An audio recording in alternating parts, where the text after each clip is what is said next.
Donc, bienvenue dans ce webinaire sur comment améliorer son habitat pour préserver son autonomie. Aujourd'hui, on accueille Caroline Leroux du MSA de Loire-Atlantique et de Vendée. Et puis, c'est Elisabeth Artaud, qui est responsable de formation au Gérontopole Pays de la Loire, qui va faire la médiatrice. Alors, moi, je suis Jocelyne Guillon, je suis la fondatrice du Magogie. Et Tutonomie, ça existe maintenant depuis 2019. On a démarré avec des tutoriels qui étaient subventionnés par Malakoff Humanis. C'est des petits tutos pour soutenir l'autonomie. Maintenant, en fait, on a ajouté des webinaires pour avoir un temps de questions, d'échanges et puis pour pouvoir dialoguer sur différents sujets qui sont pas adaptés à des tutoriels.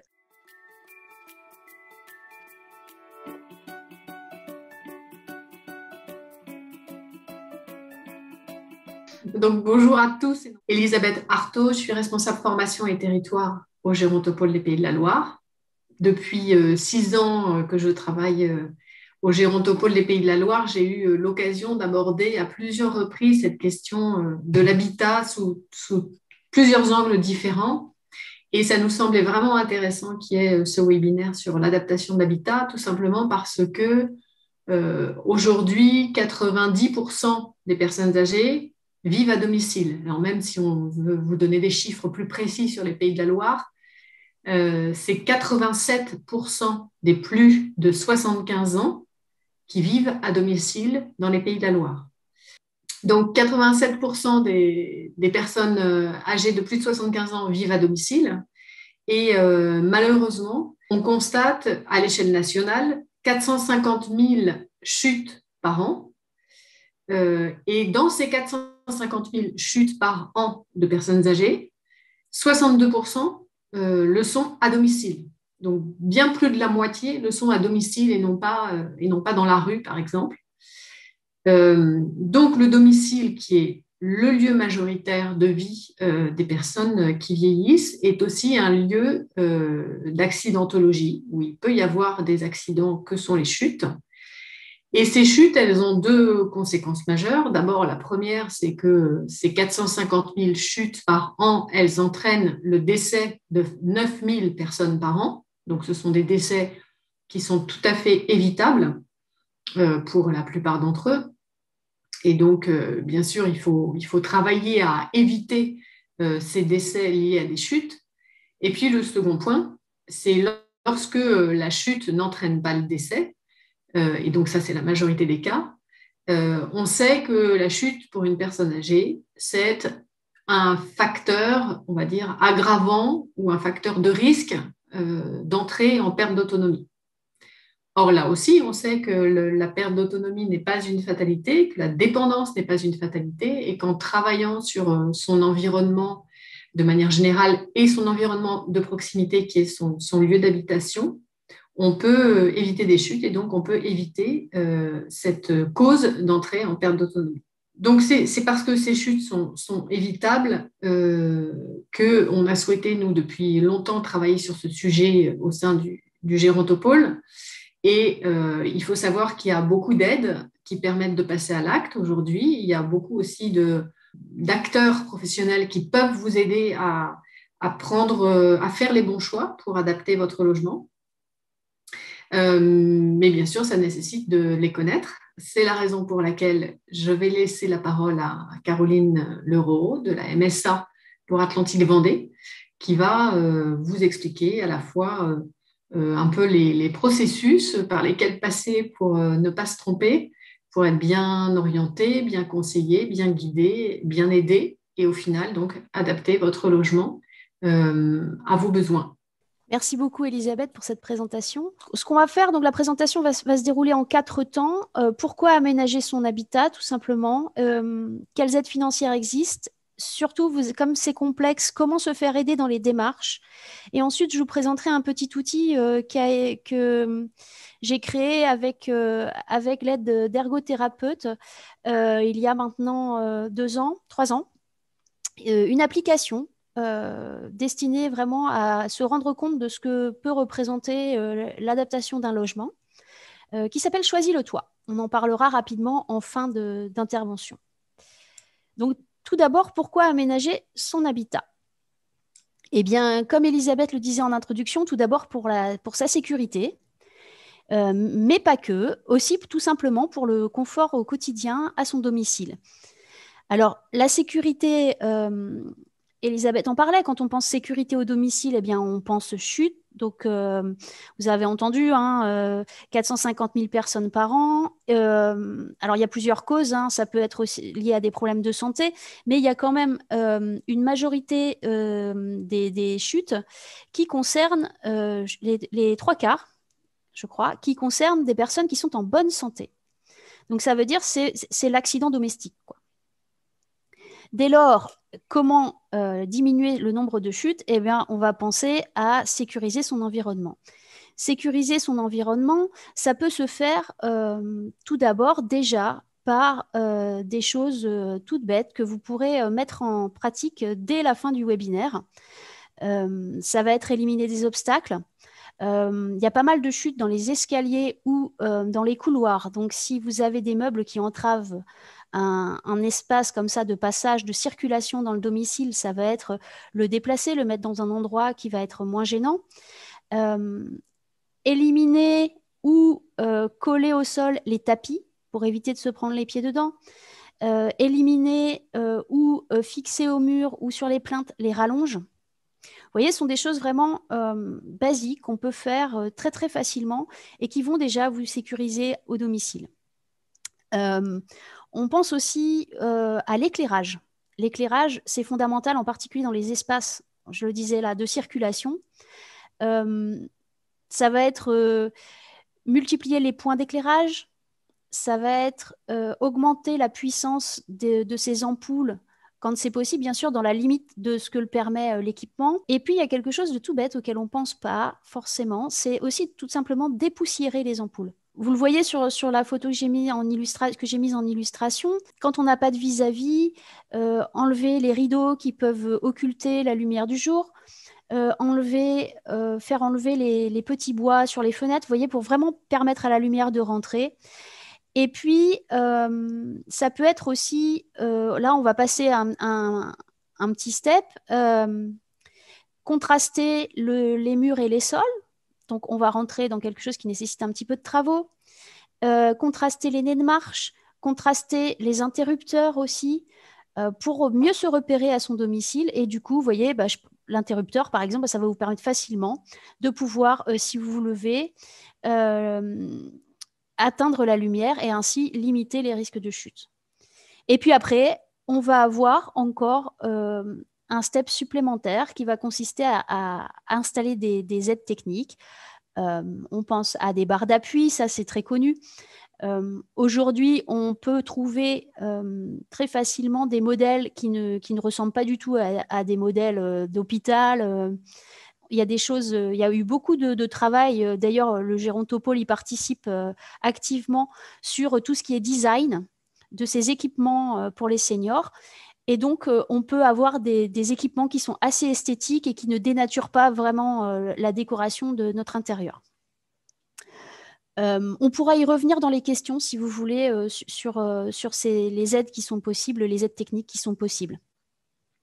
Et puis, il y a un élément qu'il ne faut pas négliger, parce que surtout depuis un an, on vit pas mal chez soi, donc on se rend compte que c'est important d'avoir un chez-soi confortable.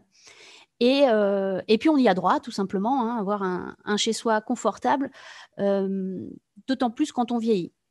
On n'y pense pas forcément comme quelque chose d'indispensable. On se dit, j'ai toujours vécu comme ça, je ne vois pas pourquoi je changerais, mais Elisabeth le disait, la chute, c'est pas un acte, c'est pas quelque chose qui se produit de manière anodine. On a quand même 40% des personnes qui chutent qui ne peuvent pas retourner chez elles, pas simplement parce qu'elles ont une pathologie qui nécessite une admission en établissement, mais aussi parce qu'il y a un syndrome qu'on appelle le syndrome post-chute, qui fait qu'une personne qui a chuté à son domicile va perdre confiance et ne va pas forcément ne va plus s'y sentir en sécurité et du coup va demander à entrer en institution. Donc avoir un chez-soi confortable et le penser en amont, c'est très très important pour éviter, vous voyez, cet effet là d'escalade. et pouvoir vivre confortablement et sereinement dans son domicile. Parce que vivre sereinement chez soi, ça veut dire aussi qu'on va avoir davantage d'interaction avec l'extérieur, on va se sentir à l'aise, donc on pourra recevoir. Et du coup, c'est un mécanisme qui permet de préserver sa santé et son autonomie sur le long terme. Donc vraiment, vous voyez toutes les petites choses que je vous ai citées sur l'aspect sécurité, améliore le confort, améliore derrière la confiance que l'on peut avoir en ses capacités, les interactions sociales et du coup à long terme la santé et l'autonomie. Et puis, c'est important de penser l'adaptation de son logement, tout simplement parce que tant qu'on est autonome et en capacité de planifier les choses, eh bien, on a tout simplement le temps de regarder ce qui se fait, de faire des choix, en fait. Et puis, c'est important de pouvoir choisir son environnement tant qu'on a envie de rester au domicile. Et puis, les projets, eh bien, tout simplement, les projets, c'est stimulant. Et c'est très important pour la santé physique et la santé mentale d'avoir des projets. Et on n'est pas forcément sur des choses qui sont très, très difficiles à mettre en œuvre, même si, on va le voir par la suite, on peut aussi entamer des travaux qui ont des coûts. Et on peut être aidé pour ça, à la fois financièrement et aussi dans les démarches à réaliser. Alors, on va commencer par le nerf de la guerre. Existe-t-il des aides financières? Alors, oui, il existe des aides financières. Alors, il y a 3 situations. Soit la personne est en situation de handicap. Et là, la déclaration doit se faire avant 60 ans ou après 60 ans si la personne travaille encore. Mais on va dire, en gros, ça doit être déclaré avant 60 ans. On peut être retraité autonome et avoir envie aussi d'adapter son logement. Ou alors retraité en perte d'autonomie et avoir besoin à ce moment-là d'adapter son logement. Il va y avoir un socle d'aide commune et il va y avoir des aides qui vont être fonction de ces 3 situations. Alors, les aides communes sont les aides qui vont être délivrées par un organisme qui s'appelle l'ANA, l'Agence nationale de l'habitat. Vous aurez tous les liens pour accéder aux données que je vous présente. Alors, ces aides de l'ANA, en fait, ne sont pas fonction de votre situation préalable, je disais handicap, autonome ou en perte d'autonomie, mais elles sont liées au fait de faire des travaux. Et elles sont soumises à plafond de ressources. Donc, vous avez, c'est réactualisé tous les ans, vous avez les plafonds de ressources là en fonction du nombre de personnes composant le ménage. Donc, ressources modestes ou ressources très modestes. Pour l'ANA, ce n'est pas très, très compliqué. Vous allez avoir, donc, pour les très modestes, 50% des travaux hors taxes qui pourront être subventionnés pour un maximum d'aide de 10 000 €. Pour les ménages aux ressources modestes, on est à 35% des travaux hors taxes avec un maximum d'aide de 7 000 €. À cela peuvent s'ajouter d'autres aides. Ce ne sont pas les seules aides qui sont disponibles.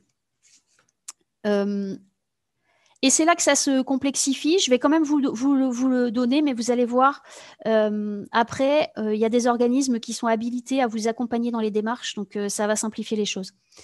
Une personne en situation de handicap va, en plus de sa prestation de compensation du handicap, peut bénéficier de prise en charge de travaux d'aménagement du logement, tels qu'indiqués dans le tableau. Alors, c'est un petit peu complexe aussi. Vous pouvez retrouver ce tableau sur le site servicepublic.fr. Pour les travaux jusqu'à 1500, on a 2 tranches aussi qui vont correspondre au précédent, à un plafond de 27 000 € par an. Donc, on a taux plein, si on est en dessous de 27 000 € par an, 100% dans la limite de 10 000 € par période de 10 ans, si on va jusqu'à 1 500 € de travaux. Et si on a plus de 1 500 € de travaux, 50% dans la limite de 10 000 euros par période de 10 ans. Et puis, si on est au-dessus de 27 000 euros par an, eh bien, ça va être le même principe, mais avec une prise en charge respectivement de 80 et 50%. Donc voilà, vous avez les données dans le tableau et vous pouvez les retrouver sur le site servicepublic.fr. Donc pour les personnes, je disais, qui sont retraitées autonomes, voilà le tableau d'aide de la CARSAT, donc régime général. Ça oscille entre 30 et 65% des travaux. Donc vous avez le barème qui est assez complexe, avec un maximum de 3 500 euros d'aide. Alors, ce qui est intéressant quand même, c'est que c'est cumulable à ce que je vous ai présenté au départ sur les aides à l'habitat qui sont délivrées par l'ANA.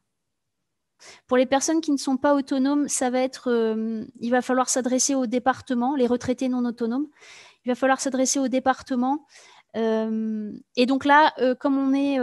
je ne peux pas vous détailler les aides par département parce que c'est fastidieux. Et je vous inviterai plutôt à aller sur le site de votre département et à les contacter pour voir dans quelle mesure vous pouvez faire des démarches d'allocation personnalisée d'autonomie et du coup percevoir des aides quand il y en a. Alors, je vous disais, il y a plusieurs niveaux, il y a plusieurs types d'aides. C'est pas forcément facile pour un particulier de s'y retrouver. Heureusement, il y a des organismes qui peuvent vous aider et qui vont compléter, vous aider à voir avec vous la complétude des dossiers, vous dire à qui envoyer quel dossier. Donc ça, c'est vraiment, vraiment aidant parce qu'ils sont experts et ils peuvent vous dire en fonction de votre situation personnelle, ils vous diront là où vous pouvez aller chercher des aides financières. Alors, j'ai regroupé sur cette partie les personnes en situation d'handicap et les retraités en perte d'autonomie. Vous allez voir pourquoi par la suite. Et puis, j'ai scindé le public retraité autonome. Alors, pour les personnes qui sont en situation d'handicap ou retraitées en perte d'autonomie, j'ai regroupé ces deux rubriques tout simplement parce qu'on est dans une phase de transition aujourd'hui. Auparavant, il y avait une structure qui s'appelait MDPH, donc Maison départementale des personnes handicapées, comme le sigle indiqué pour la colonne Loire-Atlantique, par exemple, qui s'occupait uniquement des personnes handicapées. Et les personnes âgées, donc plus de 60 ans, étaient suivies par ce qu'on appelait les CLIC, les centres locaux d'information et de coordination en gérontologie. La tendance est aujourd'hui à centraliser, à regrouper ces deux services parce qu'on peut être sur des problématiques communes. Donc, dans des structures qui sont appelées maisons départementales de l'autonomie, désignées dans le tableau sous l'acronyme MDA. Donc, c'est le cas en Maine-et-Loire, en Mayenne et la Sarthe et en Sarthe. Voilà, qui ne s'appelle pas MDA, mais Sarthe Autonomie. Donc, voilà pourquoi j'ai regroupé ces deux publics, parce que la tendance est, dans la prise en charge, à avoir un guichet unique, en fait. Vous pouvez retrouver dans ce tableau donc les coordonnées des différents organismes. Et je vous ai mis aussi les liens Internet qui vous permettent d'avoir full de renseignements sur mon parcours handicap ou pour les personnes âgées.gouv.fr. Et là, vous aurez vraiment, ce qui est intéressant, c'est que ce sont des portails entrée publique et qu'ensuite, vous pouvez avoir accès pas seulement à l'adaptation du logement, mais à un nombre en tout cas d'événements de vie. Et vous trouvez des renseignements sur à qui vous adressez en fonction de l'événement de vie que vous rencontrez. Et alors, si vous êtes retraité autonome et que vous souhaitez agir en prévention et adapter votre logement, c'est possible aussi. On peut vous accompagner aussi. Alors, il y aura d'une part les CLIC ou maisons départementales de l'autonomie. Si vous avez plus de 60 ans, je vous disais tout à l'heure, les maisons départementales de l'autonomie sont compétentes. Les CLIC aussi. Donc là, je vous inviterai à vous rendre sur le site de votre département pour trouver l'organisme, la structure qui est la plus proche de chez vous. Et ces structures-là, en fait, elles vont vous diriger vers le deuxième point, les opérateurs habitat certifiés par l'ANA, qui, eux, peuvent vous accompagner aussi dans l'instruction du dossier habitat. Donc pareil, je vous ai remis les liens sur des pages web sur lesquelles vous pouvez trouver de plus amples renseignements. Et donc, en ce qui concerne notre région, vous pouvez voir sur cette diapo, il y a nombre d'opérateurs qui sont certifiés ANA. Ce sont soit des associations, soit des cabinets de consultants, mais qui pratiquent des tarifs encadrés. Et donc, ils peuvent, eux, vous recevoir en rendez-vous et vous dire, en fonction de votre situation personnelle, à quel type d'aide vous pouvez avoir droit et vous aider à la complétude des dossiers pour pouvoir adapter votre logement. Un détail, mais qui n'en est pas un, pour toutes les aides dont je vous ai parlé, il y a un préalable, c'est qu'il ne faut pas avoir commencé les travaux avant de demander l'aide. Sinon, c'est caduc. Donc, c'est un élément quand même qui est important à prendre en compte. Bien faire les choses dans l'ordre, d'abord se renseigner sur les aides auxquelles on a droit et ensuite de commencer les travaux. En tout cas, demander les devis. L'intérêt de faire appel à ces structures, c'est qu'elles vont pouvoir aussi vous indiquer des artisans qui sont labellisés. Alors, il y a plusieurs labels, mais ils ont toutes les listes d'artisans labellisés pour adapter les logements. Donc, ça veut dire que ce sont des artisans qui vont avoir non seulement un savoir-faire, mais aussi une vision globale, en fait. C'est-à-dire que si vous faites appel, par exemple, à un plombier pour une salle de bain, il va être capable de vous dire... il doit vous dire l'accès à votre maison, c'est un peu compliqué. Faudrait peut-être que vous voyez aussi à diminuer, à mettre davantage de marche ou à mettre un pan incliné. Ça peut être des choses comme ça. Donc, l'artisan est formé à l'adaptation et pas simplement à son corps de métier. Donc, il aura une vision vraiment globale de votre situation et de votre environnement. Et puis, ils sont soumis aussi à des obligations dans la présentation des devis, la clarté des devis. Donc, c'est quand même un gage de qualité pour la personne qui souhaite faire les travaux. Si vous voulez vous rendre compte de ce que peut représenter l'adaptation d'un logement, puisque le but ici n'est pas de faire une liste exhaustive de tout ce qu'on peut adapter, donc, je vous le disais en introduction, il y a 3 ans maintenant, nous avons la MSA avec l'aide d'ergothérapeutes de Solia, un des opérateurs habitat que je vous ai présenté dans la diapo précédente. Nous avons mis au point cette application qui vise à simuler l'adaptation d'un logement générique. C'est important. Vous n'avez pas la possibilité dans cette application de transposer votre domicile, c'est-à-dire d'insérer des photos ou des vidéos de votre domicile, mais ça peut vous permettre de vous rendre compte de tous les travaux d'adaptation qu'on peut faire dans un logement. C'est en 3D, c'est assez intuitif. Le principe, c'est, vous le voyez sur la première photo, que les adaptations qu'on peut réaliser sont classées en 4 rubriques, désencombré, éclairé et contrasté, dont je vous parlais au début, ergonomie et confort, et accès et circulation. Si vous cliquez dessus, vous allez avoir des pastilles qui vont apparaître, qui vont vous indiquer les transformations qui correspondent à ces différentes rubriques. Et vous avez aussi la possibilité, donc, comme sur la deuxième vue, de rentrer à l'intérieur du logement et de faire la visite en immersion. Vous pouvez naviguer entre les pièces grâce au menu et puis voir toutes les adaptations qui sont réalisables. Il s'agit d'un outil de prévention pour sensibiliser à l'intérêt d'adapter son logement, et ça vous donne aussi quand même des indications par un système de 1, 2, 3 étoiles de la lourdeur et du coût des travaux à réaliser. Mais si vous allez télécharger cette appli et que vous vous promenez un peu dans la maison, vous réaliserez qu'il y a beaucoup de choses qui sont faisables très rapidement et de manière très peu coûteuse. Pour vous donner un exemple, l'adaptation d'une salle de bain, on est autour d'entre 4 000 4 500 euros bien souvent. On voit qu'on est bien en deçà des plafonds d'aide qui sont proposés par les différents opérateurs. Et du coup, c'est quelque chose qui peut se réaliser assez facilement. Mais en dehors de ça, il y a quand même beaucoup de choses qui ne nécessitent quasiment aucun travaux ou alors juste quelques trous de perceuse et qui peuvent être aisément réalisés avec l'aide d'un tiers, un ami, un voisin ou quelqu'un de votre famille. Merci Caroline. Tu as parlé tout à l'heure des aides techniques qui pouvaient, Oui. avant même d'adapter le logement, d'engager des travaux, qu'ils soient importants ou qu'ils le soient moins, qu'on pouvait aussi avoir des aides pour finalement aider à mieux vivre une petite déficience, quelle qu'elle soit. Donc, tu as cité les barres d'appui.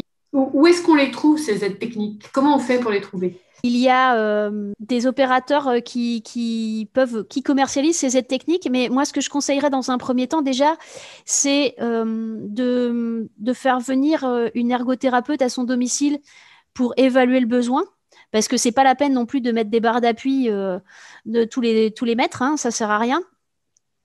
Donc, vous pouvez trouver des ergothérapeutes soit en libéral, soit dans les associations. On voyait Solia Citémétrie tout à l'heure dans les opérateurs certifiés ANA. Ils ont des ergothérapeutes et l'intérêt, c'est que ces visites d'ergothérapeutes peuvent être partiellement ou totalement remboursées par votre caisse de sécurité sociale ou alors votre caisse de retraite complémentaire. L'intérêt de l'ergo, c'est qu'au-delà de votre situation à un instant T, elle va être en mesure de prévoir ce qui peut se passer dans l'avenir. Donc, faire des préconisations je pense, sur des pathologies évolutives ou même sur un vieillissement normal qui va nécessiter petit à petit des adaptations. Ce sont des personnes qui sont capables d'anticiper ça et de prendre en compte aussi la façon dont vous vivez chez vous. Parce qu'il y a aussi toute une partie entretien où on va vous demander comment vous vivez chez vous.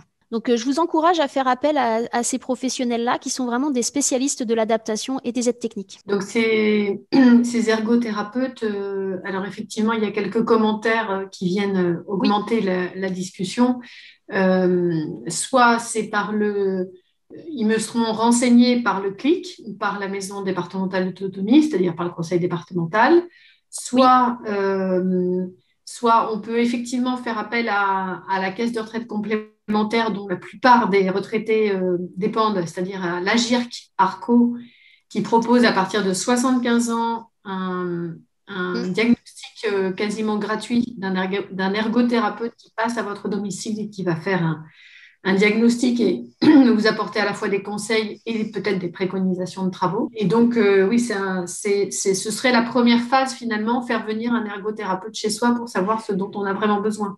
Oui, tout à fait. Alors, de la même manière, si on est en perte d'autonomie, les départements demandent de toute façon un diagnostic d'ergothérapeute pour les évaluations APA et du coup solvabilisent. Et effectivement, je vois dans les commentaires, il y a des clics alors le clic de Nantes, le clic d'Ancenis aussi, qui embauche des ergothérapeutes qui se déplacent gratuitement au domicile. Donc voilà, il y a vraiment, il y a moult possibilités pour, en tout cas, rendre possible cette visite d'ergo. Donc, n'hésitez pas, renseignez-vous et faites appel à des professionnels parce que c'est un vrai gain pour être sûr que l'équipement qu'on installe est adapté à sa situation. Peut-être pour prolonger la question justement sur les aides techniques, pour finalement découvrir les aides techniques, on peut se rendre au CENTIC à Angers. Et oui, pour élargir à l'échelle de la région des Pays de la Loire, sur Nantes Métropole, il y a un lieu qui s'appelle le CREAT, qui permet aussi de découvrir un certain nombre d'aides techniques. Et au Mans, il y a la Maison de Gaston, qui permet là aussi de se rendre dans un espace qui est en fait aménagé comme une maison et de découvrir quelles aides techniques, dont peut-être l'ergothérapeute vous aura parlé, vous pourriez avoir besoin, et ce, avant de passer à l'achat. Oui, c'est important parce que du coup, ce sont des structures qui sont là pour vous montrer ce qui existe et qui n'ont pas de but commercial. Donc, c'est vraiment une assurance en fait de faire le bon choix. Et sur l'acquisition des aides techniques, finalement, qui peuvent coûter cher parfois, il y a des aides aussi ou pas? Il y a des aides aussi qui existent. On va être sur les mêmes opérateurs. Il faut se rapprocher de sa caisse de retraite, de son département, caisse de retraite principale, mais aussi complémentaire, et département parce que les caisses de retraite proposent ce qu'on appelle un panier de services qui comporte des aides forfaitaires pour l'acquisition d'aides techniques. Même si on ne fait pas de demande de travaux auprès de l'ANA. Donc, on peut ne pas toucher à la coquille de son logement et avoir bénéficié quand même d'aide pour acquérir ce matériel. Et Et on puis, parle des barres d'appui, mais il existe plein de choses qui facilitent la vie au quotidien. Enfin, mais pour tout le monde, en fait, je pense à des choses, des ouvre-bocaux, des pinces qui permettent d'aller chercher ce qui est en hauteur, parce qu'on dit qu'il ne faut pas mettre les choses en hauteur dans la cuisine, mais on ne peut pas tout mettre non plus à portée de main. Donc, des pinces, des choses qui facilitent le quotidien de tout le monde. Sachez que localement, vous avez des équipes qui sont là pour vous recevoir. Le département, le CLIC ou la maison de l'autonomie, guichet unique, ils sont là pour vous recevoir et ils vont aborder avec vous tout ce qui touche le quotidien. Ils vont pouvoir vous orienter vers le meilleur interlocuteur. tout à l'heure, tu as dit tout à l'heure que les aides étaient délivrées seulement si si les dossiers finalement étaient montés avant les travaux. Quand on est en situation d'urgence, c'est-à-dire que malheureusement, pour une raison ou pour une autre, il faut très rapidement faire des travaux chez soi. Comment ça se passe? Parce que, pardon, je ne sais pas quels sont les délais d'instruction des dossiers, mais s'il y a urgence et que dans les 15 jours, il faut que je rentre chez moi et que voilà, ben, comment ça marche? Dans beaucoup d'hôpitaux, quelle que soit leur importance, hein, même dans les hôpitaux locaux, il y a des services sociaux. Et il ne faut pas hésiter à les solliciter s'ils ne viennent pas, parce que bien souvent, les personnels, les assistantes sociales de l'hôpital viennent voir les personnes quand il y a un souci de cet ordre-là. Mais si jamais ce n'est pas le cas, que la famille n'hésite pas à solliciter le service social, parce que c'est vraiment le service social qui va être en mesure de préparer la sortie d'hospitalisation. Parce que ça se prépare effectivement pour éviter la situation que tu dis là où la personne doit absolument rentrer chez elle, on lui dit qu'elle sort le lendemain ou la semaine suivante et elle n'a pas de solution. Il ne faut pas hésiter dès l'hospitalisation à aller vous rencontrer le service social qui va être en mesure à ce moment-là de prendre le dossier pareil, dans sa globalité et de voir comment ce problème-là peut se résoudre et faire en sorte qu'il y ait déjà un minimum de choses qui soient engagées avant que la personne ne rentre chez elle. Même si tout n'est pas optimal, en tout cas, permettre à la personne de rentrer chez elle avec un minimum de confort et surtout pour la rasséréner, quoi. Parce qu'on est beaucoup sur des sujets de cet ordre-là. Hein. C'est l'impact psychologique, il est très, très, très important. Hein. J'avais une question par rapport à ce que tu présentais aussi. Les aides sont attribuées à des ménages qui sont propriétaires de leur maison. Alors, ça concerne énormément de personnes âgées qui sont très, très majoritairement propriétaires de leur maison dans les faits. Mais si néanmoins, je suis locataire, Alors, comment je fais? Il y a le même système d'aide pour les bailleurs. Donc, le bailleur peut aussi adapter avec des aides financières. Alors, c'est pareil, sur le site de l'ANA, c'est assez bien fait puisque sur la page d'accueil, vous avez des onglets en fonction de votre situation. Si vous êtes propriétaire occupant, si vous êtes bailleur. Et donc, je ne peux qu'inviter les gens à rentrer sur le site par ces onglets-là. Et du coup, tout est détaillé à ce moment-là. Pour ce qui concerne les aides techniques, peu importe en fait le statut. Hein. On va être vraiment sur les travaux. On va distinguer propriétaire occupant et bailleur, mais pour ce qui est des aides techniques, tout le monde y a droit au même niveau, quoi. Si je fais des travaux et que ce sont des travaux un peu importants, mais par exemple, tu parlais d'une salle de bain, déjà, ça peut prendre un certain nombre de jours. Donc, je sais que bon, ça va être du dérangement, entre guillemets, ces travaux. Est-ce qu'il y a moyen que je que pendant un temps, je sois logée ailleurs pour le temps que les travaux se fassent. Notamment, je pense au cas des personnes âgées qui ont aussi des animaux domestiques et voilà, qui n'ont pas forcément envie que les animaux s'échappent à l'occasion des travaux. Bon, c'est un petit détail, mais c'est important. Oui, alors il existe des solutions d'hébergement temporaire. Alors, je ne vais pas vous faire là l'inventaire, l'annuaire des solutions d'hébergement temporaire, mais en tout cas, je vais parler pour la Loire-Atlantique parce que je ne connais pas forcément dans le détail la situation de tous les départements des Pays de la Loire, mais en Loire-Atlantique, il y a quand même dans tous les territoires des solutions d'hébergement temporaire qui peuvent vous permettre de vivre cette période et puis aussi de découvrir d'autres habitats. Et du coup, c'est aussi intéressant parce qu'on sait qu'on n'y est que pour un temps réduit, mais ça démystifie un peu le côté habitat collectif ou semi-collectif. Et finalement, si un jour on se décide à y aller, ça fait moins peur. Sur les sites des départements, vous avez les solutions d'hébergement pour les seniors. Et puis sur Internet, si vous tapez hébergement temporaire senior, il y a vraiment foule d'annuaires divers et variés qui vous permettent de prendre contact avec des établissements, quel que soit votre lieu d'habitation. Merci beaucoup. Je voulais souligner que ces webinaires sont financés par la CARSAT Pays de la Loire. Donc là, le prochain webinaire, c'est le jeudi 15 avril 2021, toujours sous ce même format, à 11 heures. Ce sera sur la thématique de comment vivre avec une personne souffrant d'Alzheimer. Merci beaucoup à tous.